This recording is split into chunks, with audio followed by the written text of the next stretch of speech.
¿Alguna vez has sentido que el aroma del azahar en una noche de verano guarda más memoria que todos los libros escritos? Bienvenido a El Pergamino Mágico, tu refugio de relatos para dormir, donde esta noche desenrollamos historias relajantes nacidas bajo el sol de España. Esa tierra donde el mar Mediterráneo besa costas antiguas y las montañas guardan secretos en cada aldea de piedra. Estos cuentos tradicionales vienen de todos los rincones de la península, desde las brumas de Galicia hasta el calor blanco de Andalucía, desde los olivares de Castilla hasta las playas doradas de Levante. Son cuentos para adultos que buscan reconectar con sus raíces y también fábulas para descansar cuando el alma necesita el consuelo de historias que han pasado de abuelos a nietos durante siglos. Esta narrativa contemplativa lleva el sabor de la tierra española. Aceitunas y pan recién horneado, campanas de iglesia al atardecer y esa sabiduría que solo nace cuando el sol obliga a buscar la sombra y la conversación pausada. Cuéntame, ¿desde dónde me escuchas esta noche? ¿Qué hora es allí donde estás? Ahora, encuentra tu posición más cómoda, como si estuvieras bajo la sombra fresca de una higuera en plena siesta española. Cierra los ojos. Respira hondo 3 veces, inhalando el aire salado del Mediterráneo mezclado con romero silvestre. Con cada exhalación, suelta el peso del día. El pergamino se desenrolla para ti esta noche, y en él están escritas palabras que han viajado por valles, sierras y costas durante generaciones, esperando este momento para llegar a tus oídos. Esta es una historia que los ancianos de Jaén cuentan cuando alguien pregunta por qué ciertos lugares parecen existir fuera del tiempo, como si el mundo moderno hubiera olvidado que están ahí. El olivar del tiempo detenido. En las colinas de Andalucía, donde el sol cae como miel derretida sobre la tierra ocre y el aire huele perpetuamente a tomillo y tierra caliente, había un olivar que nadie recordaba haber plantado. Simplemente estaba allí, como las montañas, como el cielo, como si hubiera brotado de la tierra en el momento mismo en que el mundo comenzó a respirar. Los olivos de ese lugar eran ancianos. Sus troncos eran tan gruesos que 3 hombres con los brazos extendidos apenas podían rodearlos. La corteza era retorcida, surcada por grietas profundas que parecían ríos secos dibujados en madera gris. Algunos troncos se habían partido por la mitad con los siglos, pero de esas heridas antiguas brotaban ramas nuevas, verdes y vigorosas, como si el árbol se negara a aceptar que el tiempo pudiera vencerlo. El olivar pertenecía, en papel al menos, a la familia Medina. Había sido suyo durante tantas generaciones que los títulos de propiedad más antiguos estaban escritos en un castellano tan arcaico que apenas se podía leer. Pero en realidad nadie poseía ese olivar. Uno no posee algo así como no posee el viento o el canto de las cigarras. Simplemente lo cuida mientras dura tu turno en esta tierra. Cuando nuestra historia comienza, el cuidador del olivar era un hombre llamado Antonio. Tenía 62 años, la piel curtida como cuero fino por décadas bajo el sol andaluz y manos que conocían cada árbol del olivar como un padre conoce los rostros de sus hijos. Antonio había nacido en la casa de piedra blanca que se alzaba en el centro del olivar. Había dado sus primeros pasos entre los troncos retorcidos. Había besado por primera vez a una muchacha bajo la sombra plateada de sus hojas. La vida de Antonio seguía el ritmo de los olivos, y los olivos seguían el ritmo de las estaciones, con una lentitud deliberada que no admitía prisas. En primavera, cuando las flores diminutas y blancas aparecían como nieve sobre las ramas, Antonio recorría el olivar respirando ese perfume sutil que prometía la cosecha futura. En verano, cuando el calor era tan intenso que hasta las lagartijas buscaban sombra, Antonio simplemente esperaba, sabiendo que hay cosas que no se pueden apresurar. En otoño, llegaba la cosecha y entonces el olivar cobraba vida con voces y risas de los trabajadores que venían del pueblo, y en invierno, Antonio podaba con cuidado, cortando solo lo necesario, susurrando disculpas a cada rama que caía. Pero el mundo más allá del olivar estaba cambiando. El pueblo más cercano, que siempre había sido un lugar pequeño y somnoliento donde todo el mundo conocía a todo el mundo, comenzó a crecer. Primero llegaron unas pocas casas nuevas en las afueras. luego una urbanización, después otra. El ayuntamiento, de repente con más dinero del que había tenido nunca, pavimentó caminos que durante siglos habían sido de tierra. Pusieron farolas que convertían la noche en un perpetuo crepúsculo anaranjado. Y un día llegaron los hombres de traje. Vinieron en coches negros y relucientes que levantaban nubes de polvo al subir por el camino hacia el olivar. Llevaban maletines de cuero y gafas de sol caras. Y traían una propuesta. «Don Antonio», dijo el que parecía ser el jefe, un hombre con el cabello engominado hacia atrás y dientes demasiado blancos. «Representamos a una empresa de desarrollo inmobiliario. Hemos estado estudiando esta zona y creemos que su propiedad tiene un potencial extraordinario». Antonio los había recibido en el patio de su casa, bajo la parra que su abuelo había plantado y que ahora proporcionaba una sombra densa y fresca.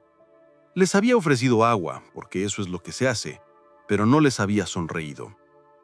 «¿Qué clase de potencial?», preguntó, aunque ya sabía la respuesta. «Turístico, principalmente», dijo el hombre sacando papeles de su maletín. «Imagine, un complejo hotelero boutique, villas de lujo entre los olivos, un spa, un restaurante con estrella Michelin. Mantendríamos algunos de los árboles, por supuesto, para darle ese encanto rústico que los turistas adoran. Y a usted le haríamos una oferta muy generosa. Podría retirarse cómodamente, comprar una casa en la costa, disfrutar sus últimos años sin tener que trabajar bajo este sol infernal». Antonio miró al hombre durante un largo momento. Luego miró hacia el olivar, donde las hojas susurraban entre sí con una brisa que acababa de levantarse. Olía a tierra caliente y a ese aroma indefinible que tienen los olivos, verde y ligeramente amargo, como aceitunas recién molidas. «No», dijo simplemente. El hombre parpadeó, como si no hubiera entendido. «Perdón, ¿cómo dice?» «He dicho que no.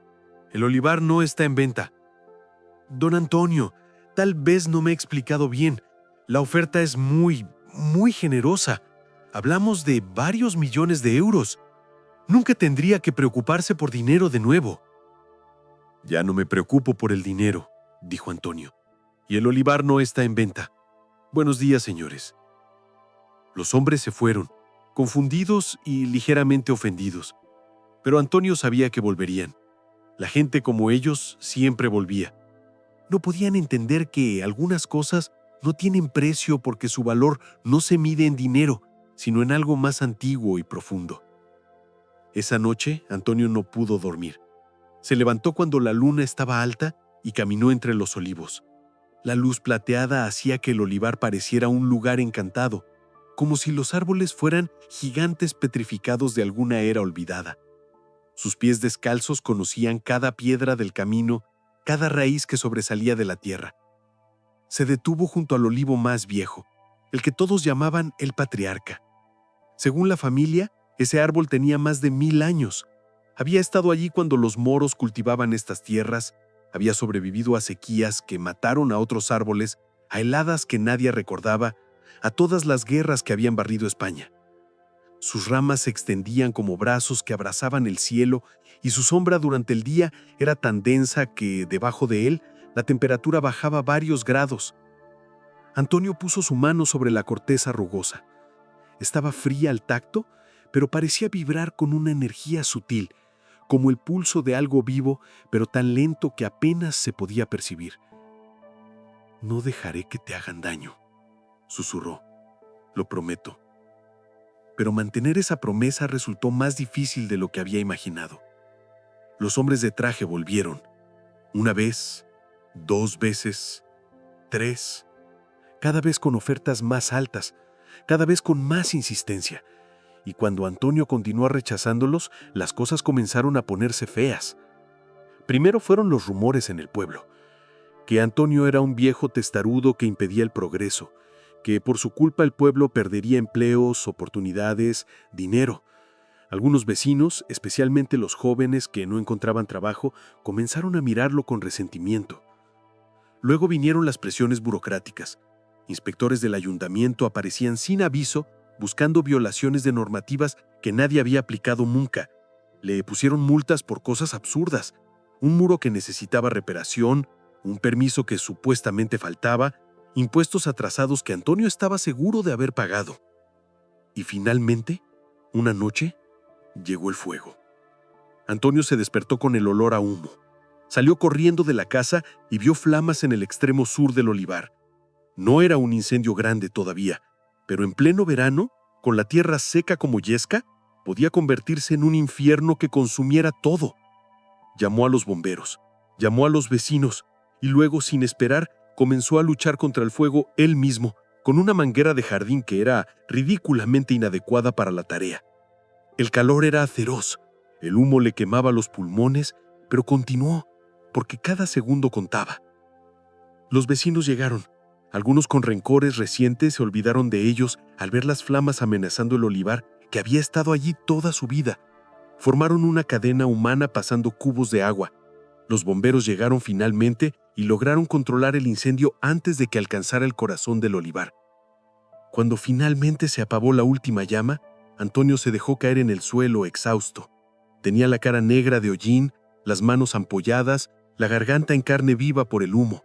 Y lloró, no solo por el susto o el cansancio, sino por los 3 olivos que se habían perdido, árboles de cientos de años convertidos en troncos negros y humeantes. Un vecino se sentó a su lado. Era Manuel, el dueño del bar del pueblo, un hombre de su edad que había jugado con Antonio entre estos mismos olivos cuando ambos eran niños. «Fue provocado», dijo Manuel en voz baja. «Todo el pueblo lo sabe. Esos tipos de la constructora quieren obligarte a vender». «Nunca venderé», dijo Antonio con voz rouca. «Lo sé, viejo amigo, pero no puedes luchar solo contra ellos. Tienen dinero, influencia, conexiones políticas. Tú solo tienes esto».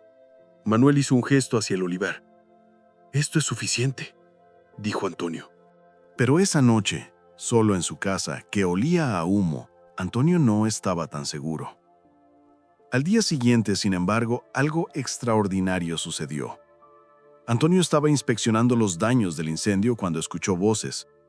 Salió de entre los árboles y vio gente, mucha gente. Venían caminando por el camino desde el pueblo, ancianos apoyados en bastones, madres con niños pequeños, jóvenes con mochilas, adolescentes con sus teléfonos. Llevaban palas, rastrillos, botellas de agua.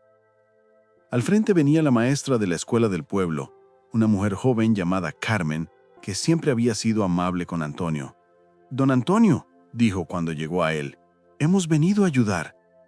«¿Ayudar con qué?» «Con lo que haga falta. Limpiar los árboles quemados, vigilar que no vuelva a pasar, lo que necesite. Este olivar es parte de nuestra historia. No vamos a dejar que lo destruyan». Resultó que Carmen había publicado algo en las redes sociales la noche del incendio. Había explicado lo que estaba pasando, había publicado fotos del olivar, había contado la historia de los árboles de 1000 años y el hombre que los protegía contra empresarios sin escrúpulos. Y la historia se había vuelto viral. Primero localmente, luego regionalmente, luego nacionalmente. La gente respondió, no solo del pueblo, sino de toda España. Llegaron periodistas, activistas ecologistas, historiadores que confirmaron que varios de los olivos tenían efectivamente más de 1000 años y debían ser protegidos. Políticos que olieron una oportunidad de parecer que les importaba el patrimonio. La presión pública fue inmensa. La empresa de desarrollo se retiró, alegando que habían reevaluado el proyecto. El alcalde, que había estado claramente de su lado, de repente se declaró defensor del olivar y anunció que sería declarado patrimonio protegido. Antonio observó todo esto con una mezcla de alivio y asombro. No entendía completamente las redes sociales o cómo su pequeña batalla se había convertido en una causa nacional, pero entendía que el olivar estaba a salvo, al menos por ahora. Los años pasaron. Antonio envejeció. Sus manos se volvieron más lentas, su espalda más encorvada, pero cada mañana seguía recorriendo el olivar, tocando los troncos antiguos, susurrando saludos a los árboles como si fueran viejos amigos, porque lo eran. Y una mañana de primavera, cuando las flores blancas cubrían las ramas como promesas, Antonio no se despertó. Su corazón, que había latido durante 68 años al ritmo lento y constante de los olivos, simplemente se detuvo. Lo encontraron sentado bajo el patriarca, la espalda apoyada contra el tronco milenario, con una expresión de paz tan profunda que parecía que simplemente se había quedado dormido escuchando el susurro de las hojas. El olivar pasó a su sobrina, una mujer de mediana edad que había crecido en la ciudad pero que recordaba los veranos de su infancia corriendo entre estos árboles. Ella continuó la tradición, cuidando los olivos con el mismo amor que su tío, rechazando ofertas que todavía llegaban ocasionalmente. Y el olivar permanece ahí todavía, inmutable, existiendo en su propio tiempo, que fluye más lento que el resto del mundo. Los árboles siguen dando aceitunas cada otoño. El patriarca sigue extendiendo sus ramas como brazos que abrazan el cielo. Y a veces, en las tardes calurosas, cuando el aire vibra con el calor y las cigarras cantan su canción eterna, la gente jura que puede ver la figura de un anciano caminando entre los olivos, tocando los troncos con ternura, susurrando palabras que solo los árboles pueden entender. Y quizás esta historia nos recuerda que en un mundo obsesionado con la velocidad y el cambio constante, hay un valor profundo en las cosas que permanecen, en proteger lo que nos conecta con el pasado, con la tierra, con ritmos más antiguos y sabios que nuestra prisa moderna. A veces la verdadera valentía no está en avanzar hacia lo nuevo, sino en defender lo que siempre ha estado ahí, esperando pacientemente que recordemos su importancia. Esta es una historia que las mujeres de los pueblos costeros de Galicia cuentan mientras remiendan las redes, cuando alguien pregunta cómo es que ciertas personas parecen conocer los secretos que el océano guarda. La pescadora que escuchaba al mar. En un pueblo pequeño de la costa gallega, donde las casas blancas se aferran a los acantilados como percebes a las rocas, y la niebla llega cada mañana como un visitante silencioso, vivía una mujer llamada Rosa. Tenía 46 años, el cabello gris recogido en un moño apretado y manos que olían permanentemente a sal y pescado, sin importar cuántas veces las lavara. Rosa era pescadora, como lo había sido su padre, y el padre de su padre antes que él. Pero en este pueblo, como en tantos otros de la costa, la pesca era considerada trabajo de hombres. Las mujeres vendían el pescado en el mercado, remendaban las redes, salaban las capturas, pero no salían al mar. Eso era territorio masculino. Había sido así durante siglos y nadie cuestionaba esas cosas. Nadie excepto Rosa. Su historia había comenzado 20 años atrás, cuando su marido, José, había muerto ahogado en una tormenta repentina. Tenían 2 hijos entonces, niños pequeños con bocas que alimentar y estómagos que nunca se llenaban del todo. Rosa había hecho lo que se esperaba. Fue al mercado, pidió trabajo vendiendo pescado, aceptó la caridad de los vecinos que se compadecían de la viuda joven. Pero el dinero nunca era suficiente. Y Rosa, que había crecido junto al mar, que conocía sus humores como se conoce el rostro de un ser querido, sentía cada día la frustración de estar en tierra mientras otros hombres, muchos de ellos menos capaces que ella, salían con sus barcas y volvían con capturas que podían vender. Así que una mañana, antes del amanecer, cuando la niebla era tan espesa que apenas podías ver tu propia mano extendida, Rosa bajó al puerto. Tomó la pequeña barca que había pertenecido a José, esa que nadie había tocado en meses porque a nadie le parecía correcto usar la barca de un muerto. Puso los remos en el agua y comenzó a remar. El mar estaba en calma, un espejo gris que reflejaba el cielo del mismo tono. El sonido de los remos cortando el agua era el único ruido en el mundo envuelto en niebla. Rosa remó hasta que el pueblo desapareció detrás de ella, hasta que estuvo rodeada solo de agua y silencio. Y ahí echó sus redes. No sabía exactamente qué estaba haciendo. Había observado a José durante años, había escuchado las conversaciones de los pescadores, pero nunca lo había hecho ella misma. Sus manos temblaban mientras lanzaba la red al agua, torpemente al principio, luego con más confianza a medida que sus músculos recordaban movimientos que había visto 1000 veces. Esperó. El frío de la madrugada se filtraba a través de su ropa. Sus dedos se entumecieron. Pero algo en ella se sentía más vivo de lo que se había sentido en meses. Estaba haciendo algo, no esperando, no dependiendo, haciendo. Cuando finalmente recogió la red, había pescado. No mucho, pero algo. 4 besugos hermosos, plateados y brillantes, con los ojos todavía claros. Era suficiente para alimentar a sus hijos durante 2 días o para vender y comprar pan y leche. Rosa volvió al puerto antes de que amaneciera completamente. Amarró la barca en silencio, guardó los peces en su cesta y caminó a casa por las calles todavía dormidas del pueblo. Nadie la había visto. Pero al día siguiente, volvió, y al siguiente, y al siguiente. Durante semanas mantuvo su secreto. Salía antes del alba cuando la niebla protegía sus movimientos, pescaba lo suficiente para alimentar a su familia y vender un poco, volvía antes de que el pueblo despertara. Y nadie sospechaba nada porque Rosa seguía apareciendo en el mercado como siempre, vendiendo pescado que todos asumían que había comprado a los pescadores. Pero los secretos en pueblos pequeños son como el agua en las manos, imposibles de retener por mucho tiempo. Una mañana, el viejo Manolo, que sufría de insomnio y caminaba por el puerto antes del amanecer, la vio a Rosa remando hacia el mar, con la niebla arremolinándose alrededor de su barca como fantasmas curiosos. Manolo no dijo nada ese día, ni el siguiente, pero a la semana todo el pueblo sabía. La reacción fue inmediata y feroz. «Es una vergüenza», decían las mujeres en el mercado. «¿Quién se cree que es? El mar no es lugar para mujeres. Trae mala suerte», murmuraban los pescadores más supersticiosos. «Todo el mundo sabe que una mujer en una barca es un mal presagio. Nos arruinará a todos». «Está loca de dolor», decían los más amables. «Pobre mujer. Perdió a su marido en el mar y ahora quiere seguirlo». El alcalde, un hombre gordo con bigote y opiniones fuertes sobre todo, fue a visitarla. Rosa lo recibió en su casa pequeña, con sus 2 hijos escondidos en la habitación de atrás, asustados por la voz autoritaria del hombre importante. «Rosa», dijo el alcalde con tono de quien habla a un niño desobediente, «sé que los tiempos son difíciles, sé que estás sola, pero esto tiene que parar. No puedes salir a pescar. Es antinatural. Las mujeres no hacen eso». «¿Por qué no?», preguntó Rosa. Su voz era tranquila, pero había acero en ella. Porque siempre ha sido así. Es la tradición. Es lo correcto». «¿Y morir de hambre es correcto?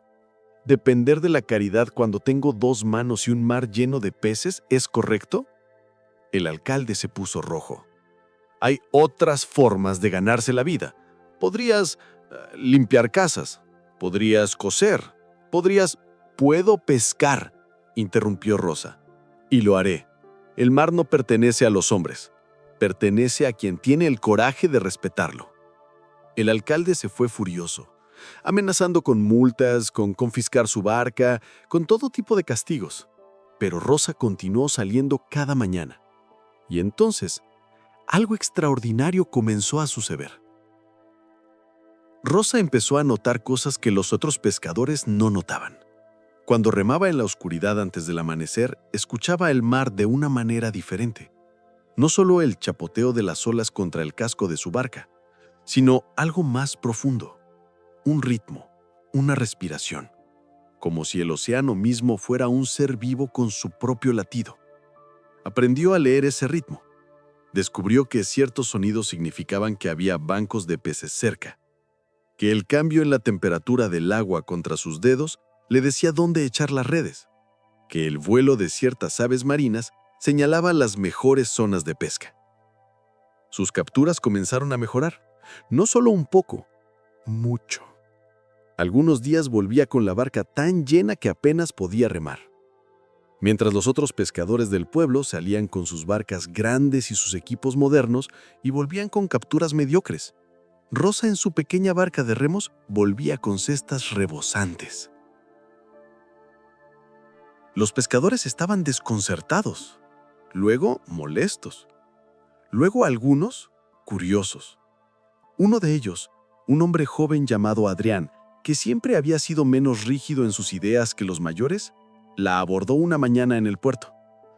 «Rosa», dijo mirando su cesta llena de merluzas hermosas, «¿cómo lo haces?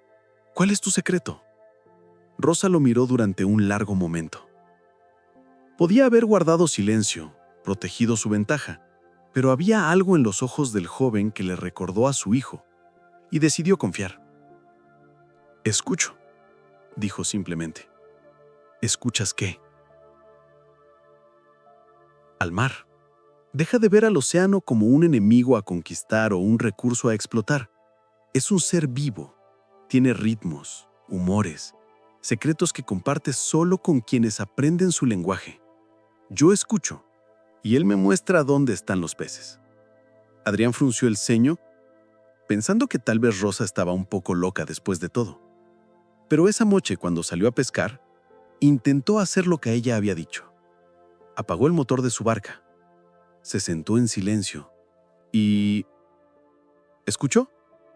Al principio solo oía viento y olas, pero gradualmente, a medida que su mente se aquietaba, comenzó a percibir algo más: patrones en el movimiento del agua, cambios sutiles en el sonido. Y cuando echó sus redes siguiendo esa intuición nueva, capturó más pescado del que había capturado en semanas. De vuelta al puerto asombrado. Y le contó a otros. Algunos se burlaron, pero otros, especialmente los más jóvenes, empezaron a prestar atención. Comenzaron a observar a Rosa, no con burla, sino con respeto, a hacerle preguntas, a aprender de ella. Rosa no se volvió rica, nunca quiso serlo, pero ganaba suficiente para alimentar a sus hijos, para comprarles ropa cuando la necesitaban, para darles esa dignidad que viene de saber que tu madre se provee a sí misma y a su familia sin depender de nadie. Sus hijos crecieron. El mayor se hizo carpintero, el menor, sorprendentemente, o tal vez no tan sorprendentemente, se hizo pescador. Y cuando salía al mar practicaba lo que su madre le había enseñado: escuchar, respetar, entender que el océano no era un enemigo, sino un maestro. Los años pasaron. El pueblo cambió lentamente. Otras mujeres comenzaron a pescar, primero una o dos, luego más. No porque Rosa hubiera luchado por sus derechos o dado discursos sobre igualdad, sino simplemente porque había demostrado que era posible. Había abierto una puerta que nadie había pensado en abrir antes. Y Rosa envejeció con gracia, su cuerpo marcado por décadas de trabajo duro, pero su espíritu intacto. A los 70 años todavía salía al mar, aunque menos frecuentemente. Sus manos, torcidas por la artritis, todavía sabían cómo lanzar una red. Sus oídos, aunque menos agudos, todavía podían escuchar el lenguaje del océano. Una mañana de invierno, cuando el mar estaba particularmente inquieto y el cielo amenazaba tormenta, los pescadores del pueblo decidieron no salir. Era demasiado peligroso, decían, pero Rosa preparó su barca como siempre. «No salgas hoy, madre», le rogó su hijo menor. «El mar está bravo, no vale la pena el riesgo». Rosa sonrió. «El mar no está bravo, hijo, está hablando, y yo conozco su voz mejor que la mía propia. Confía en mí». Salió sola en su barca, remando contra olas que hacían que su pequeña embarcación subiera y bajara como un corcho. Los que la vieron desde la costa pensaron que estaba loca, que finalmente la edad la había alcanzado y había perdido el juicio. Pero Rosa remó con confianza, siguiendo algo que solo ella podía percibir. Y cuando volvió, horas después, su barca estaba llena, no solo de pescado común, sino de lubinas enormes, el tipo que los restaurantes caros pagan fortunas por conseguir. Había sentido dónde estarían, guiada por esa conversación silenciosa que había mantenido con el océano durante 50 años. Esa noche en el bar del puerto, donde los pescadores se reunían, Adrián, ahora un hombre de mediana edad y el pescador más respetado del pueblo, alzó su vaso. «Por Rosa», dijo, «que nos enseñó que a veces las tradiciones necesitan romperse, que nos mostró que el coraje no es la ausencia de miedo, sino hacer lo que debe hacerse a pesar de él, y que nos recordó que el mar habla a quien sabe escuchar, sin importar si eres hombre o mujer, joven o viejo, si simplemente tienes el coraje de prestar atención». Todos bebieron, incluso los viejos pescadores que una vez la habían criticado. porque al final el mar había sido el juez final y Rosa había ganado su respeto de la única manera que importaba, demostrando día tras día, ola tras ola, que merecía estar allí. Rosa murió a los 82 años, en su cama, con el sonido de las olas entrando por la ventana abierta. Sus últimas palabras, susurradas a su hijo que sostenía su mano, fueron: «Escucha siempre al mar. Él sabe cosas que nosotros hemos olvidado». Y en el pueblo, cuando las niñas pequeñas preguntan si pueden ser pescadoras cuando crezcan, sus madres ya no dicen que no. Señalan hacia el mar y dicen: «Si aprendes a escuchar como Rosa, el océano te mostrará el camino». Y tal vez esta historia nos susurra que las barreras más fuertes no son de piedra o acero, sino de ideas heredadas que nadie se atreve a cuestionar. Que a veces el acto más revolucionario es simplemente hacer lo que sabes que debes hacer, sin pedir permiso, sin esperar aprobación. Y que cuando escuchamos verdaderamente, ya sea al mar, a nuestro propio corazón, o a esa voz interior que conoce nuestro camino, encontramos una sabiduría más profunda que cualquier tradición o regla impuesta desde afuera. Esta es una historia que se cuenta en las calles empedradas de Toledo cuando alguien pregunta por qué en ciertos talleres antiguos el tiempo parece fluir de manera diferente al resto del mundo. El relojero de Toledo y el tiempo perdido. En la ciudad de Toledo, donde las calles son tan estrechas que puedes tocar ambas paredes con los brazos extendidos, y el sol apenas alcanza a besar el empedrado durante unas pocas horas al día, había un taller de relojería que llevaba allí desde tiempos que nadie recordaba con certeza. El cartel sobre la puerta, desgastado por siglos de vientos y lluvias, decía simplemente: Relojería Mendoza. El taller olía a aceite de engranajes, a metal pulido, y a ese aroma particular del tiempo mismo cuando se concentra en un solo lugar. Polvo antiguo, madera vieja y el fantasma de 1000 horas pasadas. Las paredes estaban cubiertas de relojes. Relojes de péndulo altos como personas. Relojes de pared con esferas de porcelana pintadas a mano. Relojes de bolsillo dorados que habían marcado los latidos de corazones ahora silenciados. Y todos, absolutamente todos, funcionaban. El taller resonaba constantemente con tic-tac superpuestos. Una sinfonía de segundos que fluían como un río de tiempo audible. El dueño del taller se llamaba Enrique Mendoza. Tenía 74 años, aunque su cuerpo encorvado y sus manos temblorosas sugerían más. Usaba unas gafas gruesas que magnificaban sus ojos hasta hacerlos parecer los de un búho sabio. Su cabello blanco, escaso y rebelde, se negaba a obedecer cualquier intento de peinarlo, y sus dedos, a pesar del temblor de la edad, todavía podían manipular los engranes más diminutos con una precisión que desafiaba a la lógica. Enrique vivía solo. Su esposa, Elena, había muerto 15 años atrás, llevándose con ella la luz de la casa que estaba encima del taller. Habían tenido un hijo, Miguel, pero se había ido a Madrid a los 20 años en busca de una vida más grande, más rápida, más moderna que la que Toledo pudiera ofrecer. Visitaba una vez al año, en Navidad.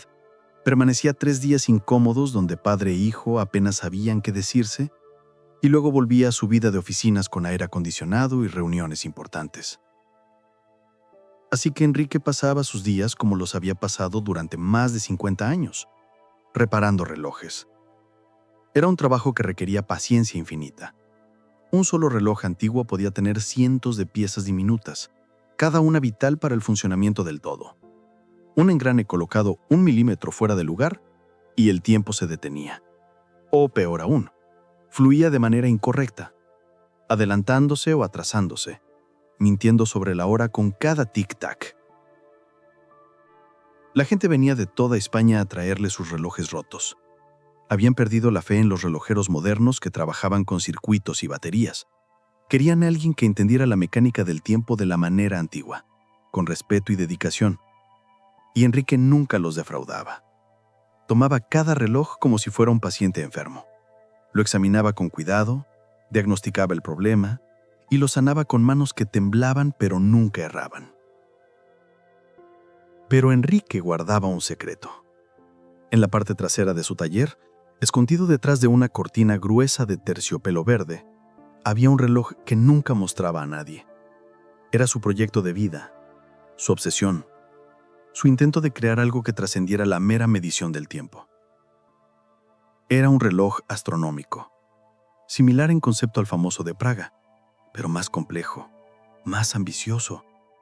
Mostraba no solo las horas y los minutos, sino las fases de la luna, la posición de las estrellas, el movimiento de los planetas. Tenía cientos de engranes trabajando en concierto, cada uno calculado con precisión matemática. La esfera era una obra de arte, pintada a mano con mapas celestes, zodiacos, símbolos alquímicos. Enrique había estado construyendo ese reloj durante 30 años.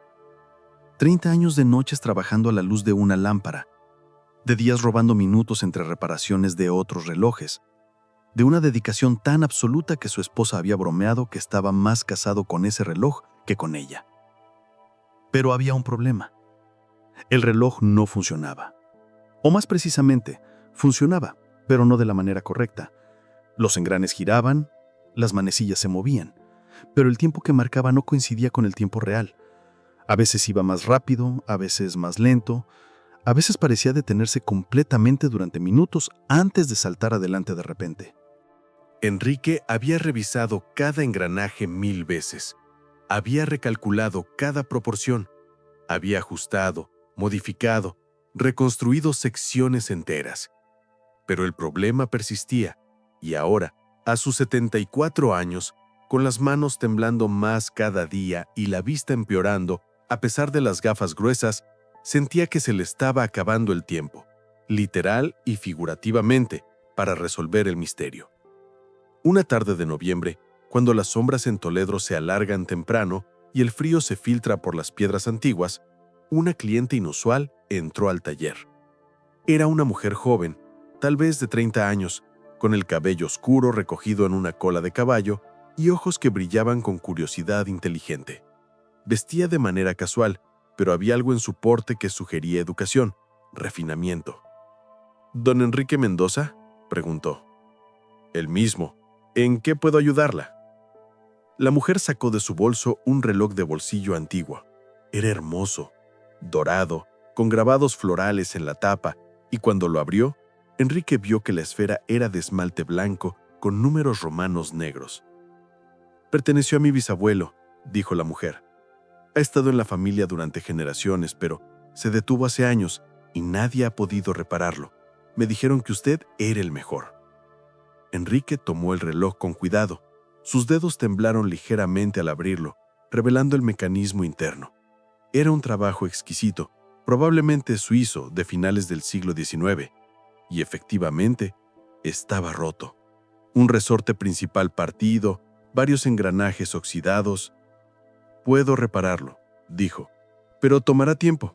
Algunas de las piezas necesitarán ser fabricadas a mano. No hay prisa, dijo la mujer con una sonrisa. El reloj ha estado roto durante 20 años. Unas semanas más no importan.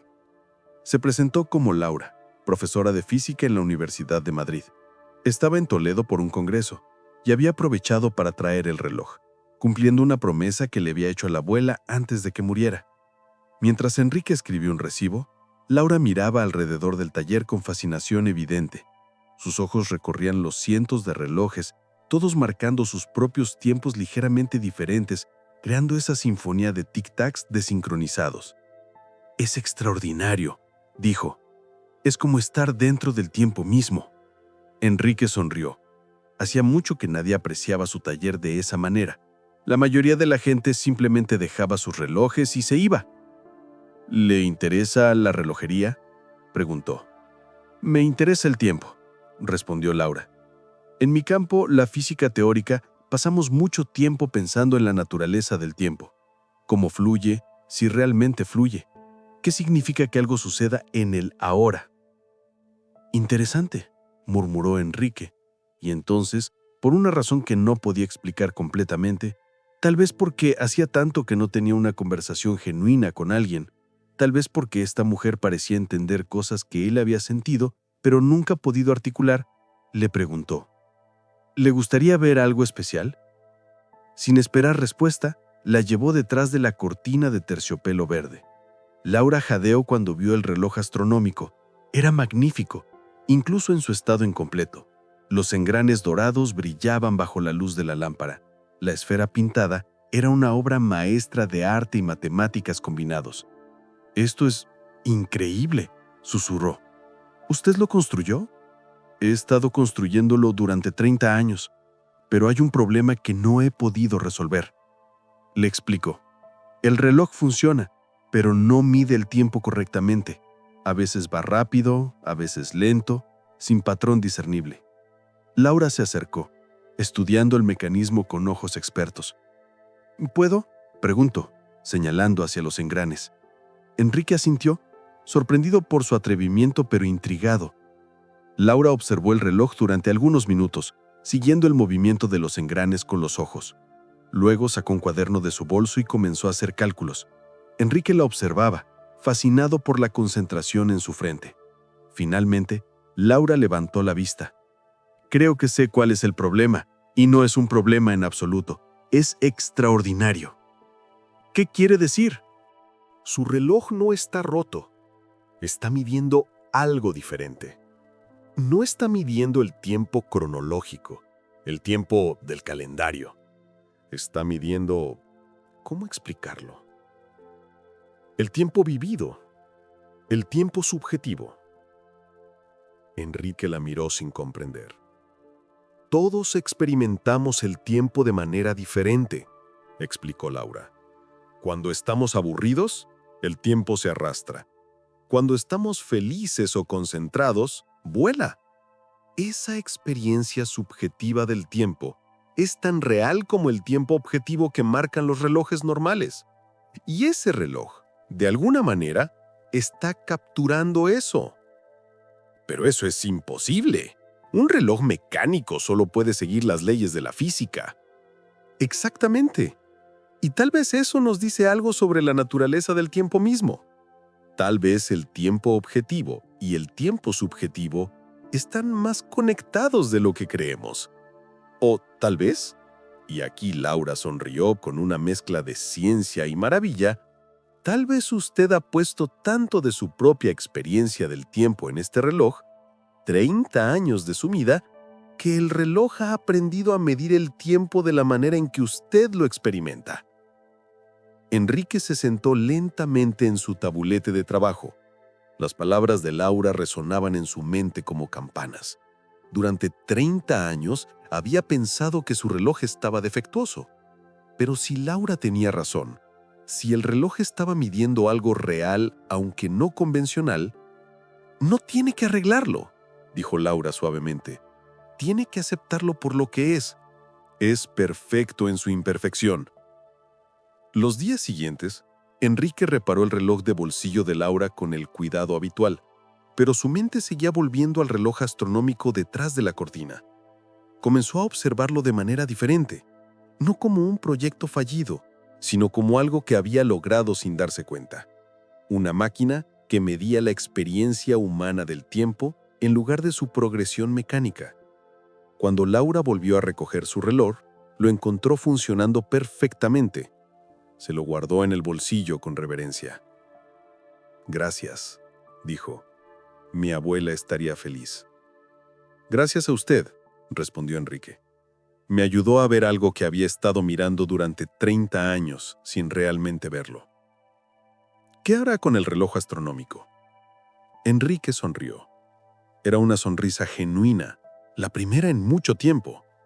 «Creo que lo terminaré, pero ya no intentaré hacer que mide el tiempo correctamente. Lo dejaré medir el tiempo como quiera, y tal vez eso sea más trudo de todos modos». Laura asentó. Hay un dicho que aprendí estudiando física cuántica. No observamos la realidad, participamos en su creación. Tal vez es lo mismo con el tiempo. No solo lo medimos, lo creamos con cómo lo vivimos. Se fue, y Enrique nunca la volvió a ver, pero su conversación había plantado una semilla que floreció en los meses siguientes. Enrique terminó el reloj astronómico, no en el sentido de hacerlo funcionar, correctamente según los estándares convencionales, sino en el sentido de aceptarlo como estaba. Un reloj que marcaba el tiempo vivido, el tiempo sentido, el tiempo como experiencia humana en lugar de medida abstracta. Y sucedió algo curioso.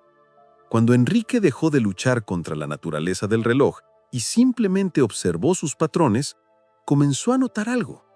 El reloj aceleraba cuando él estaba absorto en su trabajo, cuando las horas pasaban sin que se diera cuenta.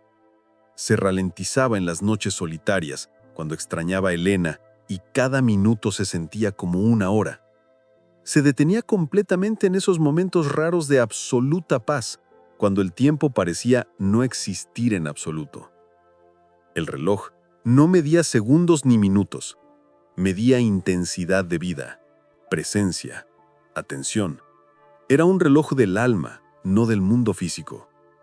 Enrique nunca lo vendió ni lo exhibió.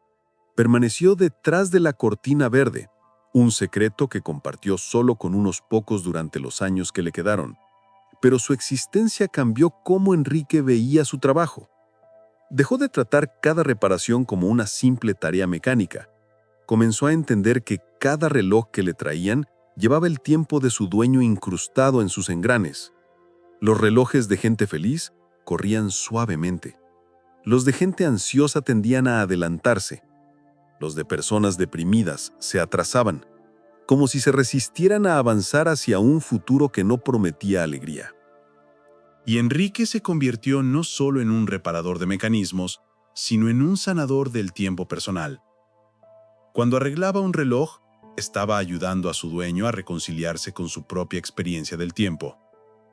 Miguel, su hijo, finalmente volvió de Madrid cuando Enrique tenía 81 años y su salud comenzaba a fallar seriamente. Esta vez no fue solo por Navidad. Se quedó. Y lentamente, en el silencio del taller lleno de tic-tacs, padre e hijo encontraron un lenguaje común. Enrique le enseñó a Miguel el oficio de la relojería, y una noche le mostró el reloj astronómico. «No funciona correctamente», dijo Miguel después de observarlo. «Funciona perfectamente», respondió Enrique, «solo que no mide lo que tú crees que debería medir». Y le contó la historia de Laura, la profesora de física. Le explicó su teoría sobre el tiempo vivido versus el tiempo cronológico. Miguel era escéptico al principio. Era un hombre de su época, práctico y racional.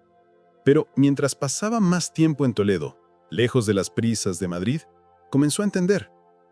Empezó a notar cómo el tiempo en el taller fluía diferente. Como una hora trabajando en un reloj complicado pasaba en lo que parecían minutos. Como una tarde sentado con su padre simplemente hablando, podía contener más vida real que semanas enteras en su antigua oficina. Cuando Enrique finalmente murió, apaciblemente en su sueño a los 83 años, Miguel heredó el taller. Pensó en volver a Madrid, en vender el negocio. Pero cada vez que estaba a punto de tomar esa decisión, escuchaba el coro de tic-tacs de todos esos relojes, cada uno marcando su propio ritmo, y algo en él se resistía. Se quedó. Aprendió el oficio. Y el reloj astronómico permanece allí todavía, detrás de su cortina verde, marcando el tiempo que no se puede medir, pero que todos conocemos. El tiempo del corazón, el tiempo del alma, el tiempo que importa porque es el único que realmente vivimos. Y quizá esta historia nos recuerda que hay más de una forma de medir una vida, que los relojes en nuestras muñecas y paredes nos dicen una verdad, pero nuestros corazones conocen otra. Que el tiempo más importante no es el que pasa, sino el que vivimos verdaderamente, con atención plena, con presencia. Y que a veces lo que consideramos defectos o fracasos son simplemente cosas que funcionan de manera diferente a lo esperado, pero no menos válida ni menos verdadera. Esta es una historia que se cuenta en los pueblos de la Sierra de Gredos, cuando alguien pregunta por qué ciertos oficios desaparecidos dejan un vacío que ninguna modernidad puede llenar. La última carta del carbonero. En las montañas de Ávila, donde los pinos se aferran a las laderas rocosas y el aire huele a resina y a ese frío limpio que solo existe a gran altura, vivía el último carbonero de la región. Se llamaba Sebastián, aunque todo el mundo lo conocía simplemente como el carbonero, como si el oficio y el hombre fueran una sola cosa inseparable. Sebastián tenía 69 años. Su piel era del color de la corteza de los robles, oscurecida no solo por el sol, sino por décadas de hollín que se había infiltrado en cada poro hasta volverse parte de él. Sus manos eran enormes, callosas, con las líneas de la palma tan marcadas y oscuras que parecían grabadas en madera. Y sus ojos, hundidos bajo cejas espesas y grises, tenían esa claridad que solo se encuentra en quienes han pasado más tiempo mirando bosques y cielos que personas. El oficio de carbonero era antiguo como las montañas mismas. Consistía en quemar madera de manera controlada en hornos especiales llamados carboneras, transformándola lentamente en carbón vegetal. Era un arte delicado que requería conocimiento profundo del fuego, la madera, el viento. Demasiado oxígeno y la madera se quemaba completamente, convirtiéndose en ceniza inútil. Muy poco y el proceso se detenía, dejando madera medio quemada. Había que encontrar ese punto exacto donde la madera se transformaba en carbón, negro, ligero, lleno de energía concentrada. Sebastián había aprendido el oficio de su padre, quien lo había aprendido del suyo, en una línea que se extendía hacia atrás en el tiempo hasta perderse en la niebla de los siglos. De niño, había pasado incontables noches en el bosque, vigilando las carboneras mientras su padre le enseñaba a leer el humo. El color, la densidad, el olor, todo le decía al carbonero experimentado exactamente qué estaba sucediendo dentro del montículo de tierra y madera. Pero los tiempos habían cambiado. El carbón vegetal ya no era necesario como antes. Las casas tenían calefacción eléctrica o de gas. Las fraguas tradicionales habían cerrado o se habían modernizado. Los pocos que todavía usaban carbón vegetal, algunos restaurantes que cocinaban a la parrilla, algunos artistas que lo usaban para dibujar, lo compraban en bolsas de plástico en tiendas de la ciudad, importado de países lejanos donde la mano de obra era más barata. Sebastián tenía 3 hijos, pero ninguno había querido aprender el oficio. El mayor era ingeniero en Valladolid, la del medio profesora en Salamanca. El menor había emigrado a Alemania, donde trabajaba en una fábrica de automóviles y ganaba en un mes lo que Sebastián había ganado en un año de quemar madera. No los culpaba. El trabajo de carbonero era duro, sucio, solitario. Pasabas semanas enteras en el bosque, viviendo en una cabaña de piedra que apenas protegía del frío, durmiendo solo unas pocas horas cada noche porque las carboneras requerían vigilancia constante. Era un oficio para hombres que preferían el silencio de los árboles a la conversación de los humanos, que encontraban paz en el crepitar del fuego y la observación del humo. Y ahora, a sus 69 años, Sebastián sabía que él sería el último. Cuando muriera, el conocimiento moriría con él. Las carboneras se apagarían. El humo dejaría de subir de estas montañas donde había subido durante 1000 años. Y algo que no tenía nombre pero que era importante de maneras que la gente moderna no entendía, se perdería para siempre. Era otoño, cuando nuestra historia comienza en serio. Los árboles estaban soltando sus hojas en una lluvia de oro y ocre. Los días se acortaban y Sebastián estaba preparando lo que sabía sería su última carbonera. No era una decisión dramática. Simplemente lo sabían sus huesos, de la misma manera que sabía cuando iba a llover con solo oler el viento. Su cuerpo le estaba diciendo que no le quedaba mucho tiempo. El dolor constante en el pecho que había estado ignorando durante meses se estaba volviendo más insistente.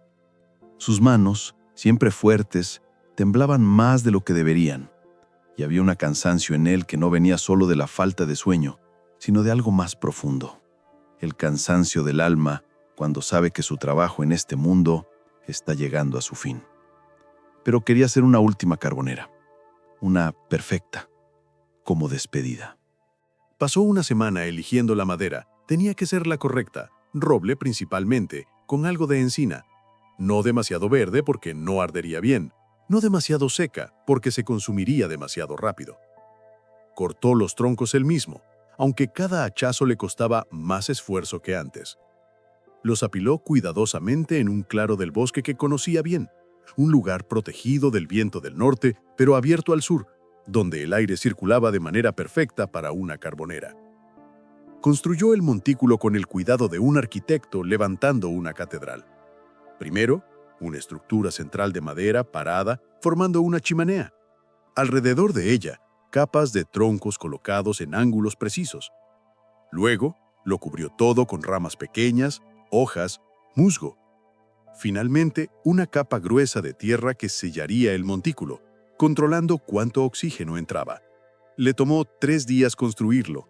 Cuando terminó, se sentó en una piedra cercana, limpiándose el sudor de la frente con un pañuelo que había sido blanco hacía décadas, pero ahora era permanentemente gris. Miró su obra con satisfacción.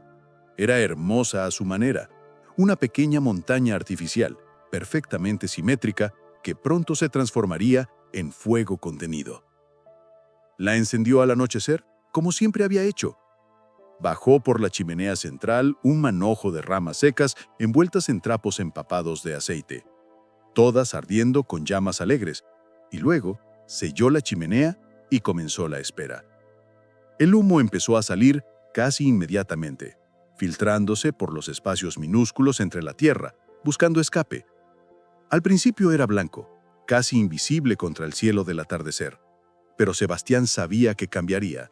Durante los próximos días, el humo le contaría la historia de lo que sucedía dentro del montículo, la transformación lenta de la madera en carbón, el baile del fuego con la ausencia de fuego. Sebastián instaló su vigilia. Tenía una cabaña pequeña cerca, pero apenas la usaba. Prefería estar afuera, sentado en su piedra, envuelto en una manta gruesa de lana, que olía a humo de 1000 carboneras anteriores. Mantenía un fuego pequeño para calentarse y preparar café, tan fuerte que podías poner una cuchara en él y ésta se mantendría de pie. Las noches en la montaña eran frías y absolutamente silenciosas. No había luces de ciudades para manchar el cielo. Las estrellas brillaban con una intensidad que hería los ojos. Y Sebastián se sentaba, miraba el humo de la carbonera subiendo lentamente hacia esas estrellas y pensaba en su vida. Había sido una vida simple. No había viajado más allá de Madrid y eso solo 2 veces. No había leído muchos libros ni visto muchas películas, pero había conocido los bosques como otros conocen las caras de sus hijos. Había sentido el pulso del fuego como otros sienten su propio corazón. Había transformado madera en luz y calor de una manera que conectaba con algo primordial en la experiencia humana. El primer fuego en la primera cueva, el humo subiendo al cielo en los albores de la humanidad. La tercera noche de su vigilia, escuchó pasos en el bosque. Sebastián no se asustó. Conocía todos los sonidos del bosque, y estos eran claramente humanos. El crujir de ramas bajo botas, el resoplido de alguien no acostumbrado a caminar por terreno irregular en la oscuridad. Una figura emergió del bosque, iluminada por la luz de la luna y el resplandor de la pequeña hoguera de Sebastián.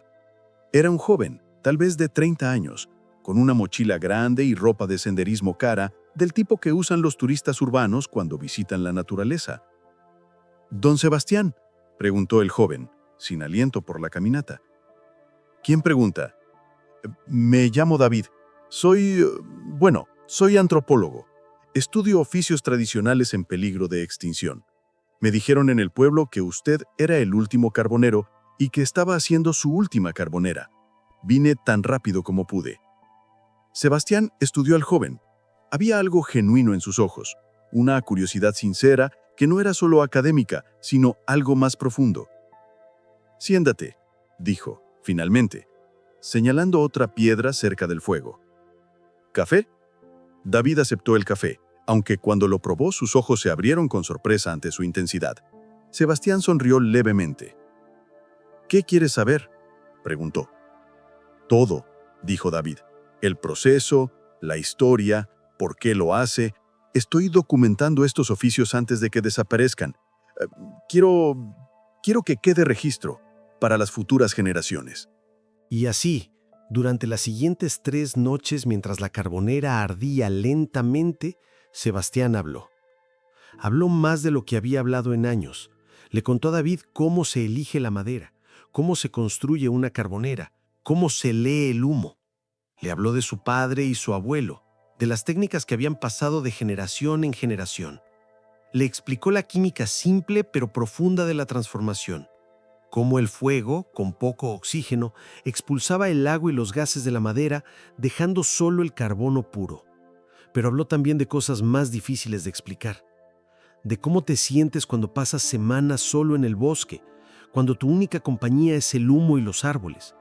De esa sensación de estar conectado a algo antiguo, a todos los carboneros que habían hecho esto antes que tú, en estos mismos bosques, bajo estas mismas estrellas. De la meditación profunda que viene de vigilar el fuego, de ser responsable de mantener ese equilibrio delicado entre la quema y la transformación. Es difícil para la gente moderna entenderlo, dijo Sebastián una noche, mirando el humo que ahora había cambiado de blanco a gris azulado, indicando que el proceso estaba avanzando correctamente. Vivimos en un mundo donde todo es rápido, inmediato. Presionas un botón y tienes calor. Giras una llave y tienes luz. Pero esto requiere tiempo, requiere atención, requiere estar presente aquí y ahora durante días enteros, simplemente observando, ajustando, cuidando. ¿No es aburrido?, preguntó David. ¿Estar aquí solo, sin nada que hacer excepto virar? Sebastián negó con la cabeza. No es estar sin nada que hacer, es estar completamente con una cosa. Es diferente. La gente moderna hace 1000 cosas a la vez y llaman a eso productividad. Yo hago una cosa, completamente, y llamo a eso vida. David escribía furiosamente en su cuaderno, pero Sebastián notó que también ponía atención de verdad, no solo registrando palabras, sino absorbiendo algo más sutil. La quinta noche el humo cambió de nuevo. Ahora era casi invisible, un calor tembloroso que subía sin apenas color. Era la señal que Sebastián había estado esperando. La transformación estaba casi completa. Mañana la abriremos, dijo. Quédate si quieres. Deberías ver el resultado. David se quedó, por supuesto. Y a la mañana siguiente, cuando el sol apenas comenzaba a iluminar las cumbres de las montañas, Sebastián comenzó el proceso de abrir la carbonera. Era delicado. Había que quitar la tierra lentamente, con cuidado, asegurándose de que no entrara demasiado oxígeno de golpe, porque el carbón todavía estaba caliente y podía inflamarse, arruinando todo el trabajo de días. Sebastián trabajaba metódicamente, sus manos grandes, sorprendentemente gentiles, quitando la tierra casi acariciándola. Y finalmente, el montículo se abrió, revelando su tesoro interior. Era perfecto. Carbón negro como la noche, ligero que sonaba casi metálico cuando lo golpeabas. Sebastián tomó un pedazo, lo examinó, lo olió y sonrió. Es bueno, dijo simplemente. Pero en esas 2 palabras había una satisfacción profunda, el orgullo del artesano que ha creado algo perfecto. David tomó fotografías, hizo preguntas, documentó todo meticulosamente. Pero en cierto momento dejó la cámara y simplemente miró, absorbiendo el momento. El anciano carbonero de pie entre el humo que todavía se elevaba del carbón caliente, con el bosque detrás de él y el sol de la mañana iluminando la escena con luz dorada. ¿Por qué es esta su última?, preguntó David. ¿No podría enseñar a alguien, transmitir el conocimiento? Sebastián se sentó en su piedra, de repente muy cansado. El dolor en su pecho era más intenso que antes. ¿A quién?, preguntó. Mis hijos tienen sus vidas, no los culpo. Y jóvenes como tú vienes, documentas, te interesas, pero no te quedas, no puedes. Tienes tu mundo, tu vida, y este oficio no se puede aprender de un libro o un video. Requiere años, requiere elegir esta vida sobre todas las otras. ¿Quién haría eso hoy? David no tenía respuesta. Y Sebastián continuó con voz más suave. Pero está bien, todas las cosas tienen su tiempo. Los oficios nacen cuando son necesarios y mueren cuando el mundo ya no los necesita. El carbonero fue importante 1000 años. Ahora hay otras formas de hacer las cosas, más eficientes, más limpias, más rápidas, más buenas quizás. No soy nadie para juzgar el progreso. Pero algo se pierde, dijo David. Cuando desaparece un oficio como este, se pierde más que una técnica, se pierde una forma de estar en el mundo. Sí, dijo Sebastián, se pierde eso. Pero tal vez tú puedes ayudar a que no se pierda completamente. Con tus fotos, tus palabras, tu documentación, no es lo mismo que vivirlo, pero es algo. Es un testigo. Es decir, esto existió, esto fue importante, estas personas estuvieron aquí. Pasaron ese día empaquetando el carbón en sacos. Era trabajo físico, agotador. Sebastián se movía más lento que antes, parándose frecuentemente a recuperar el aliento. David notó, pero no dijo nada. Simplemente cargó más de lo que le correspondía. Al atardecer, cuando terminaron, Sebastián sacó algo del bolsillo de su chaqueta vieja. Era un sobre blanco, sorprendentemente limpio contra el hollín de todo lo demás. «Toma», dijo dándoselo a David, «es para ti». «¿Qué es?» «Una carta. La escribí anoche mientras dormías. Es, no sé, las últimas palabras del último carbonero, supongo. Algo para tu documentación, pero no la leas ahora. Léela cuando vuelvas a tu mundo, cuando estés en tu oficina o tu laboratorio o donde sea que trabajes, y recuerda este lugar». David tomó la carta, notando que sus manos estaban temblando ligeramente. «Don Sebastián, vete ya», dijo Sebastián, pero no con dureza. «El camino es largo y oscurecerá pronto. Y yo necesito descansar». Se despidieron. David comenzó el descenso por el sendero del bosque, mirando atrás varias veces. La última vez que miró, vio a Sebastián sentado en su piedra, mirando los últimos restos de humo que subían de donde había estado la carbonera, una figura solitaria contra el cielo que comenzaba a llenarse de estrellas. Sebastián murió esa noche. Lo encontraron 3 días después, cuando el hijo menor había venido desde Alemania preocupado porque su padre no contestaba el teléfono. Estaba en su cabaña, en su cama, con una expresión de paz absoluta. En la mesita de noche había un pedazo de carbón de su última carbonera, negro y perfecto. David se enteró de la muerte una semana después, y esa noche en su apartamento de Madrid abrió la carta que Sebastián le había dado. La letra era temblorosa pero legible, y decía: «Joven David, si estás leyendo esto, probablemente ya he muerto. No estés triste, he vivido la vida que elegí y fue buena. Quiero contarte algo que no te dije cuando estabas aquí. Toda mi vida he transformado madera en carbón. Es un proceso de sustracción. Quitas el agua, quitas los gases, quitas todo lo superfluo hasta que solo queda la esencia, el carbono puro que puede arder limpio y fuerte. Creo que una vida también es así. Empezamos llenos de todo: sueños, miedos, deseos, planes. Y el tiempo, como el fuego, va quitando cosas. Algunas se van voluntariamente, otras las perdemos y duele. Pero si tienes suerte, si prestas atención, lo que queda al final es tu esencia, lo que realmente importa, quién realmente eres. Mi esencia era simple: el bosque, el fuego, el trabajo hecho con cuidado. No necesité más para ser feliz. Tú eres joven y tu esencia todavía se está formando, pero te diré lo que aprendí vigilando 1000 carboneras. Presta atención, no solo a los grandes momentos, sino a los pequeños, al humo, al silencio, a la forma en que la luz de la mañana toca las hojas, a la sensación de trabajo bien hecho, a la conexión con algo más grande que tú mismo. El mundo está cambiando rápido.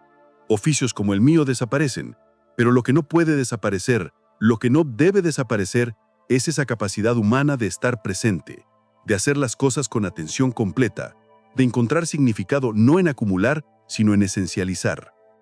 Gracias por venir a verme. Gracias por escuchar. Gracias por ser testigo de esta última carbonera. Al documentarla, la hiciste inmortal en cierta forma. Y ahora vete y vive tu vida. Pero de vez en cuando el mundo se vuelva demasiado rápido, demasiado ruidoso, demasiado complicado, acuérdate del carbonero en su montaña. Acuérdate de que es posible vivir despacio, de que una cosa hecha completamente vale más que 1000 cosas hechas a medias, de que el humo sigue subiendo, incluso después de que el fuego se ha apagado. Tu amigo, el carbonero. Sebastián. David terminó de leer con lágrimas en los ojos, y esa carta se convirtió en el centro de su trabajo de documentación publicada después en un libro que tuvo más éxito del esperado. La gente respondía a ella, a sus palabras simples pero profundas. El oficio de carbonero murió con Sebastián. Las carboneras ya no humean en esas montañas, pero algo de su espíritu permanece, transmitido a través de las palabras de un anciano que supo que su tiempo terminaba y quiso dejar algo más que carbón. Quiso dejar un testamento sobre cómo vivir con atención, con presencia, con esencia.